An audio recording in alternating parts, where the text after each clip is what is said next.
کہ اللہ کے نبی صلی اللہ علیہ وسلم کا ارشاد مبارک ہے کہ پیر اور جمعرات کے دن جنت کے دروازے کھولے جاتے ہیں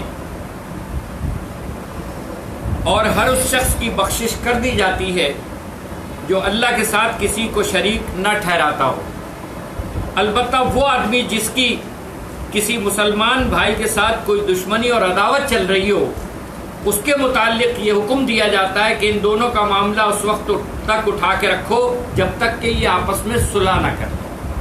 یہ حدیث ہے صحیح مسلم کی اور اس کا نمبر ہے 6544 6544، یہی حدیث موطا امام مالک میں موجود ہے۔ اب اس تناظر میں اس حدیث مبارکہ سے پہلے کی جو حدیث ہے وہ میں توجہ دلاؤں۔ آپ صلی اللہ علیہ وسلم کا ارشاد مبارک ہے، مفہوم و ترجمہ کچھ اس طرح سے، اور جیسے آپ نے فرمایا ویسے ہی ہوگا، کہ کسی مسلمان بھائی کے لیے جائز نہیں ہے، روا نہیں ہے کہ وہ 3 دن سے زیادہ اپنے بھائی سے بات نہ کرے، کلام نہ کرے، 3 دن سے زیادہ۔ اب غور کیجئے کہ اگر چوتھا دن ہو گیا تو وہ مسلمان رہا بھی یا نہیں رہا؟ سب سے پہلا تو مسئلہ یہ آ گیا، کیونکہ آپ صلی اللہ علیہ وسلم نے جو ارشاد فرما دیا وہ برحق، 3 دن سے زیادہ اجازت ہی نہیں ہے شرعن کسی کو اپنے بھائی سے بات نہ کرنے کی۔ کتنا اہم معاملہ آ گیا اور اس پر ہماری کوئی توجہ نہیں۔ اب آپ اندازہ لگائیے کہ چونکہ صحابہ اکرام رضوان اللہ تعالیٰ اجمعین اسلام کو اور ایمان کو جانتے تھے اور اس کی حفاظت کا طریقہ بھی اللہ کے نبی صلی اللہ علیہ وسلم سے سیکھا تھا، تڑپ جاتے تھے ایسی چیزوں پر، فوراً آپ صلی اللہ علیہ وسلم سے پوچھا، دریافت کیا کہ اللہ کے نبی صلی اللہ علیہ وسلم 3 دن سے زیادہ، آپ نے فرمایا 3 دن سے، کہا اللہ کے نبی صلی اللہ علیہ وسلم چاہے اس نے جتنی زیادتی کی ہو، جتنا ظلم کیا ہو، آپ صلی اللہ علیہ وسلم نے فرمایا جتنا کیا ہو۔ پھر صحابہ نے پوچھا اللہ کے نبی صلی اللہ علیہ وسلم اچھا پھر پہل کون کرے؟ آپ صلی اللہ علیہ وسلم نے ارشاد فرمایا جو تم میں تقوی میں افضل ہو وہ پہل کرے۔ پھر صحابہ نے پوچھا اللہ کے نبی صلی اللہ علیہ وسلم وہ تو پہل کر لے اور اس کے پاس پہنچ جائے، معافی تلافی کر لے، دل صاف کر لے، لیکن وہ نہ مانے، آپ صلی اللہ علیہ وسلم کا ارشاد ہے اس کا معاملہ اس کے ساتھ، تمہارا معاملہ تمہارے ساتھ۔ یہ حدیث کا، اس حدیث کا تناظر یہ ہے۔ اب اس میں آپ سمجھے کہ یہ معاملہ کتنا خوفناک ہو جاتا ہے کہ اللہ فرشتوں سے فرماتا ہے کہ اب ان دونوں کا معاملہ اٹھا کے رکھو کہ جب تک یہ آپس میں صلح نہ کریں۔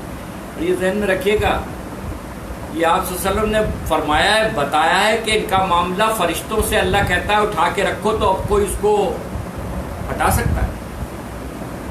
کسی کی مجال۔ جو اللہ نے فرما دیا کن فیکن، وہ اس پہ فائز ہے، وہ ہو جاتا ہے۔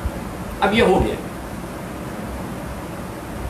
اب جب یہ معاملہ لٹک گیا ہے تو اس میں رزق بھی آ گیا، اولاد بھی آ گئی، گھر بھی آ گیا، پریشانی بھی آ گئی، بیماری، ساری چیزیں لٹک گئی۔ اب وہ پریشان ہے، ادھر بھاگ رہا ہے ادھر بھاگ رہا ہے، کسی نے کہا مجھے بندش کرا دی ہے، کسی نے کہا کچھ، کسی پہ جادو۔ بھائی تو اپنے اوپر غور کر کہ تیرا معاملہ کسی کے بھائی، مسلمان بھائی کے ساتھ کہیں ایسا تو نہیں ہو گیا ہے، اور اگر 3 دن سے زیادہ ہو گئے تو پتہ نہیں اب اسلام میں رہا بھی ہے یا نام کٹ گیا ہے۔ تیری نمازیں، تیرا روزہ، تیرا حج، زکوٰۃ کہاں گیا؟ آپ صلی اللہ علیہ وسلم کا یہ ارشاد مبارک ہے 3 دن سے زیادہ کسی کے لیے یہ روا نہیں ہے، یہ جائز نہیں ہے کہ وہ اپنے بھائی سے بات نہ کرے، مسلمان بھائی سے۔ یہاں تو لوگوں نے سگے بھائیوں سے بات چیت بند کی ہوئی ہے، سگے بہن بھائیوں کا شکل نہیں دیکھ رہے ذرا ذرا سی باتوں پر۔ تو اپنے ایمان کی تجدید کریں، توبہ استغفار کریں، اسلام میں نام رہا بھی ہے یا کٹ گیا اس کی فکر کریں، اس سے غافل ہے۔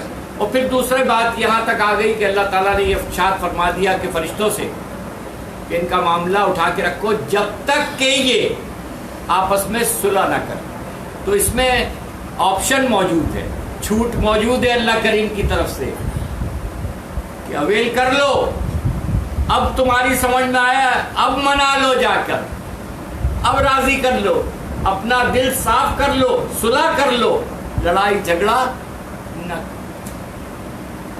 یہ ہے یہاں پر اللہ نے اپنے فضل و کرم سے یہ چھوٹ دی ہے کہ جب تک یہ آپس میں صلح نہ کر لیں، ان کا معاملہ اٹھا کے رکھو۔ تو برائے مہربانی وہ خواتین و حضرات، وہ میرے بہن بھائی بچے اس پر مسلمان وہ اس پر توجہ کریں اور یہ غور کریں اپنی زندگی میں کہ کہیں ایسا تو نہیں کسی سے ہماری بول چال ملنا جلنا بند ہے، اور اگر کوئی سگا ہے تو اور معاملہ خطرناک ہو گیا۔ یہ تو مسلمان بھائی کی بات کی ہے آپ صلی اللہ علیہ وسلم نے، عام مسلمان بھائی کی بات کی ہے، اور سگا بہن بھائی یا رشتہ دار تو وہ تو پھر قطع رحمی میں چلا گیا، اور قطع رحمی تو بہت خطرناک معاملہ ہو گیا۔ تو ہمیں یہ چاہیے کہ ہم اپنی زندگیوں میں جو پریشانیاں، جو الجھنیں جس کا ہم شکار ہیں، بیماریوں کا، مختلف معاشی بدحالی کا، قرض کا،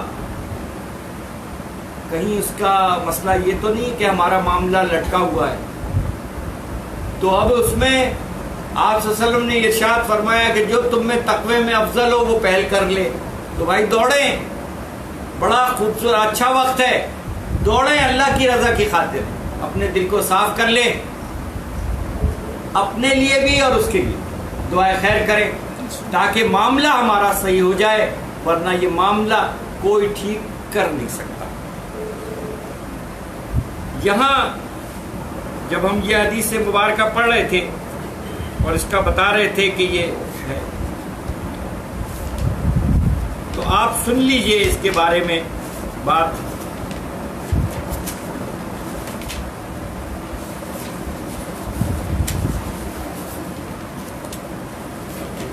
کر دیا تم نے یا سو رہی ہو؟ پوز کر دو نا تم۔